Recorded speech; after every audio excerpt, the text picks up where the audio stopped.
मेरा नाम प्रिंस यादव है। मैंने एचएससी बोर्ड एग्ज़ाम में अभी 94.33% स्कोर किया है। मैं आप लोगों को कुछ टिप्स बताना चाहूँगा या फिर जो मैंने स्ट्रेटेजी फॉलो किया है ये एकेडमिक ईयर में आपसे शेयर करना चाहूँगा। सबसे पहला तो हम लोग जब 11th से 12th में आते हैं तो हम लोग को पहली बार 1 महीने तक है ना सब लोग कंसिस्टेंट रहते हैं कि हाँ अभी कुछ करना है, अभी 12th चालू हो रहा है, इसमें सीरियस होना पड़ेगा, क्योंकि 11th में सब लोग लाइटली ले लेते हैं, ऑफकोर्स ही बात है। तो हम लोग सीरियस हो जाते हैं, लेकिन हम लोग को कंसिस्टेंसी मेंटेन करके रखना है, क्योंकि हम लोग को एक दिन तो पढ़ना नहीं है, साल भर के बाद हम लोग का बोर्ड एग्जाम देना है, तो हम लोग को 365 डेज कंटिन्यूसली पढ़ते रहना है, और जो पॉसिबल नहीं होता। लेकिन जब तक आपका एम नहीं रहेगा ना हार्ट के अंदर कि हाँ हम लोग को ये लक्ष्य प्राप्त करना है, तब तक वो सब नहीं हो सकता है। आपके पास एक पॉजिटिव एटीट्यूड होना चाहिए कि नहीं, I want to gain that. वो एम हो जाएगा ना, तो अपने आप ऐसा लगना नहीं चाहिए कि हाँ मेरे को कोई बोलना पड़े कि हाँ तू पढ़ भाई, तेरे से कुछ होने वाला है। और मैं टाइम मैनेज की बात करूँगा तो सबसे प्रॉब्लम तो यही होता है कि टाइम ही मैनेज नहीं होता, क्योंकि कॉलेज ये सब में टाइम चल जाता है। मैं अपना टाइम मैनेज करने के लिए ना गंगा सर को प्रेफर किया था कि हाँ मतलब अभी मेरे को टाइम मैनेज नहीं हो रहा, तो मैं गंगा सर को पूछा था सर अभी कैसे मैनेज करूँ, तो सर ने मेरे को प्रेफर किया था। उन्होंने मेरे को क्या बोला, तो आप लोग को ये फॉलो करना चाहिए। उन्होंने बोला तो बस जितना भी टाइम मिलता है 24 घंटा में से उस सोने वाने को हटा दे, जो पॉइंट टाइम बचता है तेरे पास उसमें देख, देखो 4 सब्जेक्ट पढ़ना है, पीसीएम भी, लेकिन उसमें तो अपना करियर भी सोचना कि तू अपने इंजीनियरिंग में करियर बनाना चाहता है, मेडिकल में, तो मेरे को इंजीनियरिंग में बनाना था, मेरे को पीसीएम को ज़्यादा टाइम देना था। मैं हफ्ते में 7 दिन होते तो मैं 5 दिन पीसीएम से पढ़ता था और आखिरी के 2 दिन में बायोलॉजी पे ध्यान देता था। लेकिन ऐसे देता तो था, लेकिन आखिरी में क्या हो गया, बायोलॉजी में कम ही ध्यान दिया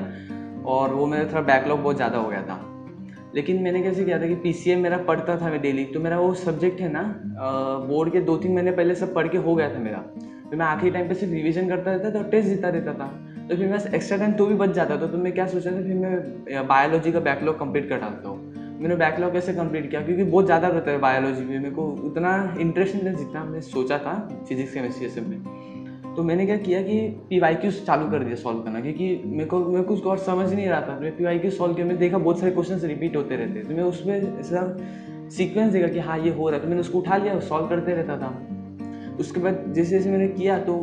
मेरे को भी ऐसे चैप्टर्स जब बिगिन होते हैं ना, तो मेरे को सब्जेक्ट्स भी कोई सब्जेक्ट ऐसा लगता है कि बहुत इंटरेस्टिंग लग रहा है, तो हम लोग ज़्यादा उसको टाइम देते हैं, और मैंने भी उसको गलती किया तो, लेकिन मेरे को सही समय पर पता चल गया जब मेरा टेस्ट लेने गए, सर लोग टेस्ट लेने गए, मतलब टेस्ट लेते गए, टेस्ट देते देते तो मेरे को समझा कि हाँ ये चैप्टर में मेरा वीक हो रहा है और मैं इसी को ज़्यादा पढ़ रहा हूँ, ये सब तो बाकी बच जा रहा है। तो ऐसा तो मेरा फिजिक्स के साथ हुआ था, मैंने फिजिक्स उतना लाइट ले लिया था और केमिस्ट्री और मैथ्स पढ़ रहा था, और फर्स्ट टेस्ट में मेरे को फिजिक्स में कुछ ज़्यादा खास मार्क्स नहीं थे और केमिस्ट्री मैथ्स में आ रहे थे। मैं अगर कोई सब्जेक्ट्स में प्रीफर करना चाहूँगा कि मैंने कैसे फिजिक्स केमिस्ट्री मैथ्स पढ़ा, तो मैंने फिजिक्स तो जैसे अभी चैप्टर्स कंप्लीट होते रहते तो मैं वैसे ही कंप्लीट करने की कोशिश करता था। जैसे अभी फर्स्ट चैप्टर चालू हो रोटेशन, तो रोटेशनल एक दिन में तो कंप्लीट नहीं होने वाला, बहुत सारे लेक्चर्स लगेंगे, तो हर लेक्चर के जिस दिन होता था ना उसी दिन मैं उसको कंप्लीट करता था। अगले दिन सोचता ही नहीं था, क्योंकि अगले दिन में और भी तो कुछ करना होगा ना, तो मैं उस दिन ही खत्म कर देता था उस सेगमेंट को। फिर ऐसे करके जब अगला लेक्चर होता था वही चीज़ का, मैं जो स्टार्टिंग से हुआ था ना, मैं पूरा से स्टार्टिंग टू लेके जहाँ पर सर है पहुँच गए उधर तक पूरा रिवाइज करके जाता था, जिससे मेरे को क्या होता था कि जब सर नया चीज़ सिखाते थे ना, मेरे को पीछे का तो आता था और आगे का तो मेरे को याद ही होते जा रहा है, और घर पे आके फिर से रिवीजन करना है, तो मेरे को ऐसा मोस्ट ऑफ टॉपिक याद हो जाता था जैसे जब तक सर का पढ़ा के होता था। और जब सर टेस्ट लेते तो मेरे को और पता चल जाता है तूने जितना याद किया है उसमें से तेरे को कितना तो याद दिमाग में है तेरे, क्योंकि हम लोग याद तो बहुत कुछ कर लेते हैं, पेपर में कितना लिखना है वो दिमाग के अंदर ही है आखिर में, उसे हम लोग को टेस्ट ही बताता है, और टेस्ट में हम लोग को पता चलेगा ऐसा। और मैथ्स में मैं मैथ्स के बारे में बात करूँ तो मैथ्स तो मैंने स्टार्टिंग से ठीक ही था। मैथ्स में मैं प्रीफर करना चाहूँगा तो पहली बार तो फॉर्मुलाज ही आधा गेम निपटा देता है, क्योंकि फॉर्मुलाज ही बहुत ज़्यादा हो जाते हैं ये सब में। और मैथ्स में मेरी बात तो कैलकुलस आ जाता है, अलजेब्रा वेक्टर अलजेब्रा आ जाता है। कैलकुलस को मैंने कैसे संभाला था कि कैलकुलस में लोग क्या करते हैं, डायरेक्ट क्वेश्चंस पे अटैक कर देते हो, वैसा मैं नहीं करता था। मैं क्वेश्चंस को पहले एनालिसिस करता था कि मतलब सिंप्लीफाई हो रहा है कि नहीं, क्योंकि उसके बाद अटैक करना बहुत आसान होता है कैलकुलस पर। और वेक्टर रेस तो विदाउट प्रैक्टिस तो नॉट पॉसिबल ही है। मैं तुम्हें ये बात बताऊंगा, जब मेरा टेस्ट हुआ था वेक्टर का, सबसे पहला टेस्ट लिया था मैं, वो वेक्टर्स में 0 मार्क्स आया था, 1 मार्क्स भी नहीं आया था, और दैट वाज सो शॉकिंग। मैं मतलब, और उससे शॉकिंग तो ये था कि मैंने सारे क्वेश्चन अटेम्प्ट किए थे, सारे क्वेश्चन अटेम्प्ट करके मेरे को 0 मार्क्स आया था। फिर उसके बाद तो मैं बहुत ज़्यादा, लेकिन मैंने कॉपी नहीं किया था। मेरा एक ये था कि मैं टेस्ट में कोई भी कॉपी नहीं करता था, मैंने ये कंसिस्टेंसी मेंटेन करके रखा था कि नहीं कॉपी तो नहीं करना है। तो उसके बाद से क्या हुआ, मेरे को पता तो चला कि मैंने क्या गलती किया, भले मेरे को एक भी मार्क्स नहीं आया, लेकिन मेरे को एक अच्छा लगा, एक तो मुझे बहुत बुरा लगा। तो मैं घर पे आके ना सारा क्वेश्चन जितनी बार किया ना कि मेरे को, मेरे इससे ज़्यादा कोई और किया ही नहीं रहेगा वेक्टर्स को, मैंने वेक्टर्स को बहुत बार किया, फिर उसके बाद मेरा वेक्टर्स बहुत ज़्यादा स्ट्रॉन्ग हो गया, वेक्टर स्ट्रॉन्ग हो गया, तो उसके आगे वाला कंसेप्ट लाइन एंड प्लेन भी बहुत ज़्यादा स्ट्रॉन्ग हो गया था। केमिस्ट्री में बात करूँगा ना, तो केमिस्ट्री में तो एक मेन सेक्शन सब लोग डरते हैं ऑर्गेनिक से, क्योंकि केमिस्ट्री में क्या है, उसमें ज़्यादा कंसेप्चुअल थिंग्स नहीं होते, उसमें कैसा फॉर्मूला बेस्ड हो जाता है काम, और बाकी तो तुमको जितना मेमोराइज देता है वो सब चीज़ देता है। मैंने केमिस्ट्री को कैसे प्रिपेयर किया था, इनऑर्गेनिक केमिस्ट्री जो है ना, that is all about reading text books. उसको जितना आप रीड करोगे ना, उतना आपके खोपड़ी में बैठ जाता है। मैं ऑर्गेनिक को मैंने कैसे संभाला था, जैसे कोई रिएक्शंस होते, प्रोसीड होते रहते ना, बहुत सारे रिएक्शंस आ जाते, तो मैं वो रिएक्शंस कैसे याद करता था कि बहुत सारे, एक तो रिएक्शंस तो याद करना रहता है, उसका नाम भी याद करना पड़ता है, रिएजेंट भी याद करना पड़ता है। तो मैं क्या करता था, पहले जनरल इक्वेशन लिख देता कि हाँ ये रिएक्शन ऐसे प्रोसीड होता है,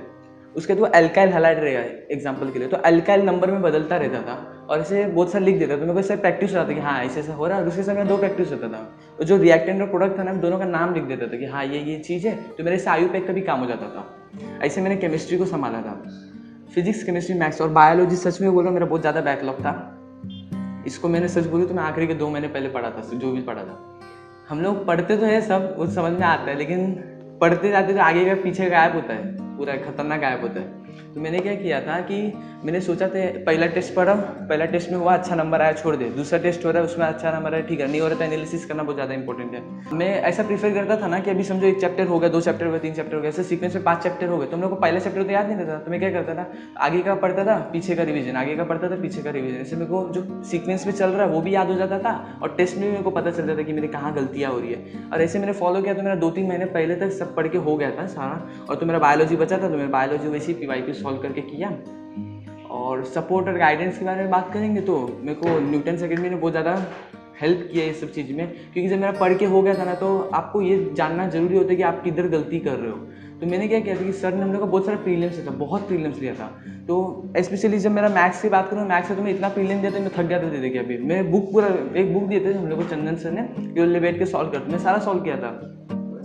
बहुत टेस्ट देता था मैं। जब भी आता था क्लास में मैथ्स का एक टेस्ट तो फिक्स रहता था मेरा, और बाद में फिजिक्स, केमिस्ट्री, मैथ्स का भी मैं अलग से देता था। और उत्तम का बुक में जितने PYQs थे ना, मैंने सारा सॉल्व करा था, एक भी नहीं छोड़ा था, और कुछ कुछ छोड़े थे तो एंड मोमेंट पे किया था, 2012 से लेकर सारा कर डाला था मैं। ऐसे करके मेरा मोस्ट ऑफ टॉपिक पढ़ के हो गया था।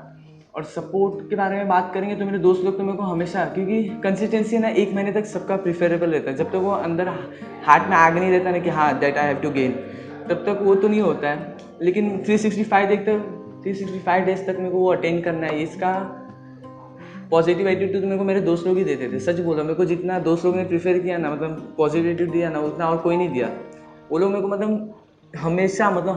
वो लोग हमेशा मेरे को बोलते थे कि तू कर सकता है, बहुत अच्छा करेगा, मेरे को पता है। मेरा खुद का ही इतना डीमोटिवेट रहता था कि नहीं होगा, लेकिन वो लोग मेरे को अच्छे से सपोर्ट किया, और मैं उन लोगों को सेम थैंक्स बोलना चाहूँगा। All the best for your journey.